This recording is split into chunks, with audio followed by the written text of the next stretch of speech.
Jamaah pengajian rutin Masjid Al-Amin Kampung Cibedug rahimakumullah wa a'adakumullah. Syurutus sholati samaniyatun taharatul hadasaini. Syurutus sholati utawi pira-pira syarate salat iku samaniyatun walu. Taharatul hadasaini sawiji toharo atau suci saking hadas loro. Keterangan ini menjelaskan kepada kita bahwa syarat-syarat sholat supaya sholat yang kita kerjakan sah. Jadi nyebutnya yang sesuai dengan tulisan Arab sah, bukan sah. Sebab huruf Arabnya sod sama ha. Sod mesti dibaca sod, jangan sah. Sod supaya sholat yang kita kerjakan sod, baik itu sholat fardu 5 waktu, sholat Jumat, sholat qobliyah ba'diyah, dan ataupun sholat sunnah yang lainnya. Supaya sah sholat yang kita kerjakan itu harus memenuhi 8 syarat. Jadi ada 8 syarat yang wajib dipenuhi wajib dipenuhi agar sholat yang kita kerjakan sah. Apabila yang 8 persyaratan ini tidak dipenuhi oleh kita atau salah satunya ditinggalkan, maka secara hukum dapat dipastikan, hukumnya hukum fikih. Secara hukum fikih dapat dipastikan pasti sholatnya tidak sah. Itu pasti tidak dilakukan lagi. Jadi oleh hukum fikih dianggap dinilai sholatnya tidak sah apabila yang 8 persyaratan ini tidak dipenuhi atau salah satunya ditinggalkan. Pasti tidak dilakukan lagi, pasti sholatnya tidak sah. Apabila kita melakukan sholat tidak sah, berarti sholat kita sia-sia, percuma. Oleh hukum dianggap kita belum mengerjakan kewajiban sholat. Kok bisa? Kok dianggap belum mengerjakan sholat? Ya karena sholatnya tidak sah. Kalau sholat tidak sah, itu artinya kita belum sholat. Walaupun kita ruku, sujud, duduk di antara dua sujud, berdiri, ruku lagi, tapi tetap dianggap kita tidak sholat oleh hukum karena sholatnya tidak sah. Berarti penting kita harus memenuhi 8 persyaratan tersebut. Kita bahas malam ini satu aja, karena kalau dibahas 8 ini membutuhkan waktu 2 jam, gak cukup waktunya. Kita bahas satu aja. Yang pertama, syarat sahnya sholat taharatul hadasaini, suci dari 2 hadas, yaitu hadas kecil dan hadas besar. Kalau kita mengerjakan sholat sementara badan kita tidak suci dari 2 hadas, sementara badan kita mempunyai hadas kecil atau mempunyai hadas besar, maka sholat kita tidak sah. Bahkan bukan hanya tidak sah, tapi sholatnya juga haram. Jadi sholatnya bukan dapat pahala, maka malah sholatnya dapat dosa. Kenapa? Karena kita mengerjakan sholat dalam keadaan punya hadas.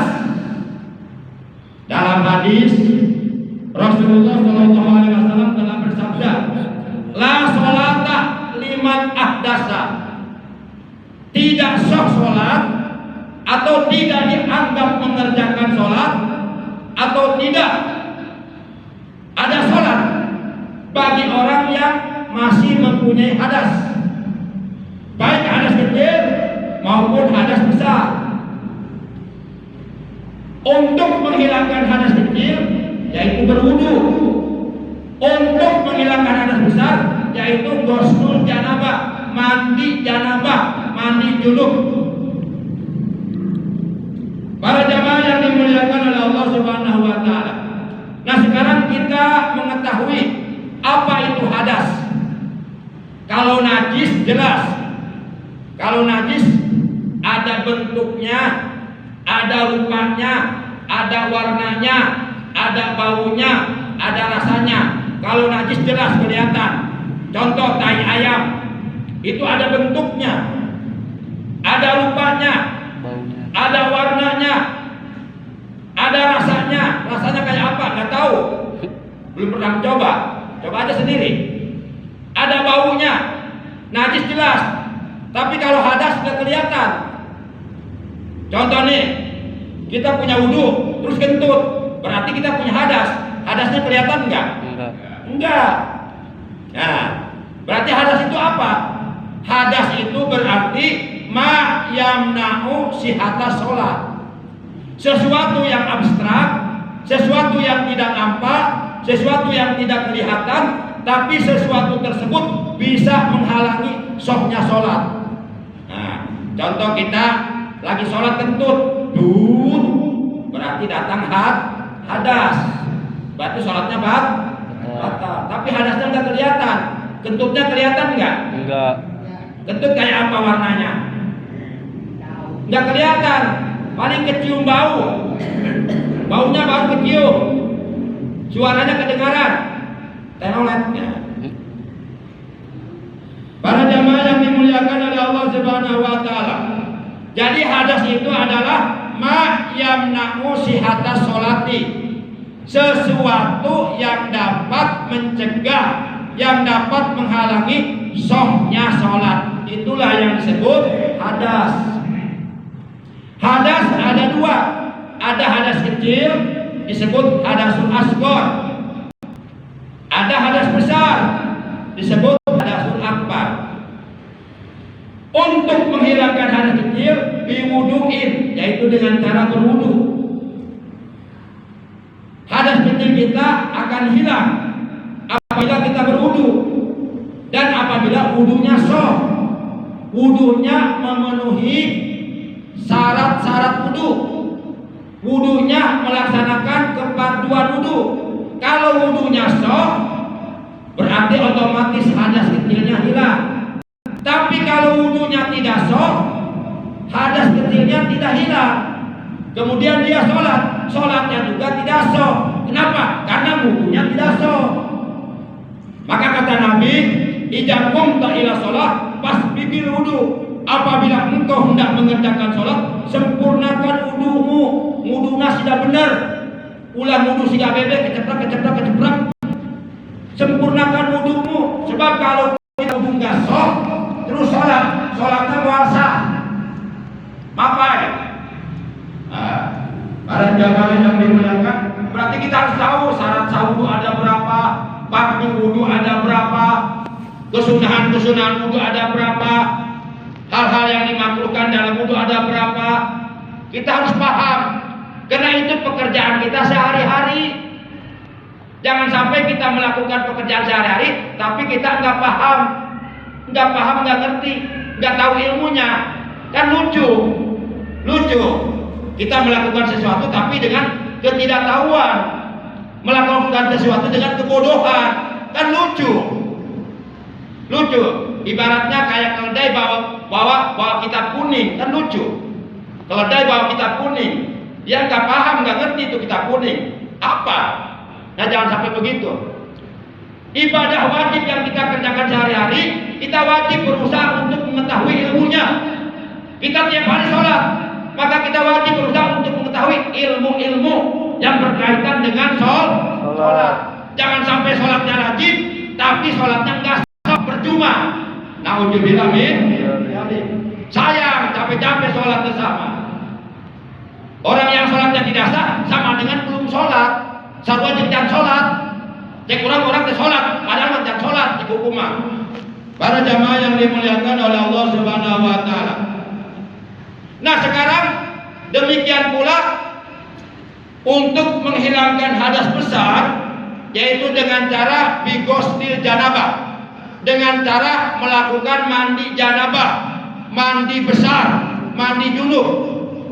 Apabila kita melakukan mandi junub, maka otomatis hadas besar yang ada pada tubuh kita hilang. Tapi itu pun kalau mandi janabahnya sah.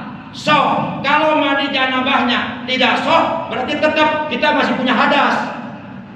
Nah, supaya mandi janabah kita, mandi junub kita sah, maka ada dua hal yang wajib dikerjakan. Karena yang dua hal ini menjadi fardu, menjadi rukun, sesuatu yang wajib dilakukan ketika kita mandi junub. Apabila yang dua ini dipenuhi, insya Allah mandi junubnya sah. Tapi kalau yang dua perkara ini ditinggalkan, mandi junubnya enggak sah. Kalau mandi junubnya enggak sah, berarti dia masih punya hadas besar. Kemudian dia berwudu, wudunya tidak sah. Kemudian dia nginjak masjidnya haram dosa.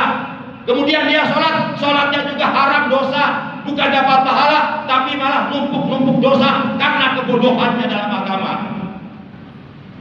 Jadi ibadah itu perlu ilmu. Ilmu jangan dianggap remeh. Orang yang menganggap remeh ilmu sama dengan menganggap remeh Allah. Karena ilmu itu sumbernya dari Allah semuanya. Al-Alim, Allah yang maha berilmu. Para jamaah yang dimuliakan oleh Allah Subhanahu wa taala. Naon ngaji cenah, anu ngajarna itu Ustaz Saipudin. Nah, bahaya, awas hati-hati. Bahaya, hati-hati. Hati-hati. Itu mengandung indikasi sama dengan meremehkan ilmu. Para jamaah yang dimuliakan oleh Allah Subhanahu wa taala.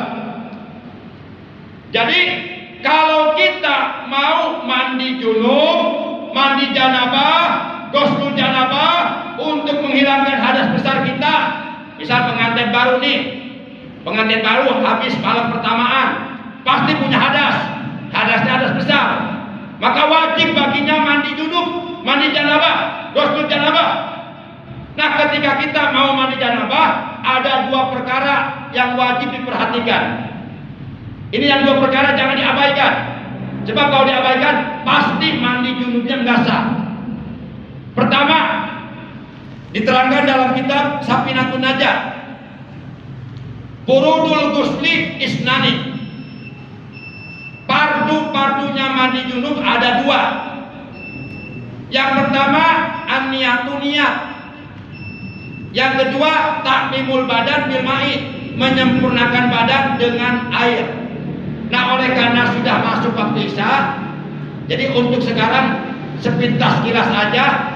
Jadi fardu mandi junub ada dua. Satu niat, dua menyempurnakan badan dengan air. Nah, ini nanti dibahasnya malam Senin 2 minggu yang akan datang. Nanti kita bahas niat seperti apa, niat itu yang benar. Yang dimaksud menyempurnakan badan dengan air seperti apa pembahasannya, nanti insya Allah kita bahas malam Senin 2 minggu yang akan datang, pas bagian jadwal saya. Karena malam Senin besok jadwalnya Ustaz Nur Fatoni. Jadi sementara segitu aja dulu. Jadi fardu mandi junub ada dua. Satu niat, dua menyempurnakan badan dengan air. Nanti pembahasannya malam Senin 2 minggu yang akan datang. Jangan sampai kita mandi junub nggak niat, terus mandinya nggak benar, kemudian kita wudunya nggak sah, kemudian kita sholatnya dosa. Jadi ibadah itu malah nambah dosa, bukan nambah pahala. Itu karena kebodohan kita dalam agama. Nauzubillah min. Kebodohan, bodoh ulah dipiara. Kebodohan adalah musibah besar. Musibah besar, malapetaka besar kebodohan. Bodoh jangan dipiara, daripada miara bodoh, mendingan miara embek lumayan. Laku dijual. Bodoh dipiara. Kumaha carana supaya ulah dipiara bodoh? Ngaji, kudu daek ngaji, ulah berdegung. Ulah berdegung rasa pintar padahal bodoh. Tara daek ngaji, belegung. Demikian, terima kasih. Mari kita tutup tangan kita malam ini dengan ucapan hamdalah. Alhamdulillahirabbil alamin. Subhanallahumma wa bihamdika asyhadu an la ilaha illa anta la syarika laka astaghfiruka